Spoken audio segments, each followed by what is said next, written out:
Telugu TV కార్యక్రమాలు చాలా ఉన్నాయి. కానీ 'పాడుతా తీగ' అనే కార్యక్రమానికి ఉన్న గుర్తింపు వేరు. మరీ ముఖ్యంగా లెజెండ్ బాలసుబ్రహ్మణ్యం గారు దానికి ఒక పవిత్రతని తీసుకొచ్చారు. అలాంటి కార్యక్రమంలో కూడా చీప్ ట్రిక్స్, మోసాలు, బాడీ షేమింగ్ లాంటివి జరుగుతున్నాయి. ఈ విషయాల్ని స్వయంగా ప్రవస్తి అనే సింగరే బయటపెట్టారు. ఈటీవీలో ప్రసారమయ్యే 'పాడుతా తీయగ'లో జడ్జీల పక్షపాత ధోరణిని ఆమె పేరున ఎండగట్టారు.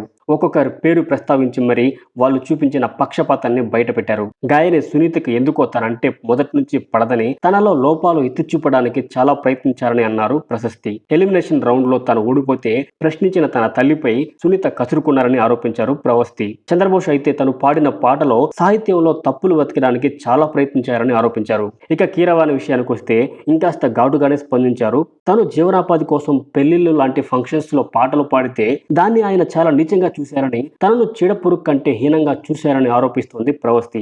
ఇవన్నీ ఒక ఎత్తు అయితే ఇంతకంటే దారుణమైన విషయం ఇంకోటి ఉంది. ఈ కార్యక్రమంలో పాల్గొనే వారందరికీ డ్రెస్ కోడ్ ఉందన్న విషయం తెలిసిందే. అలా ప్రవస్తికి కూడా చీర ఇచ్చిన నిర్వాహకులు దాన్ని బొడ్డు కిందకు కట్టుకోవాలని సూచించారట.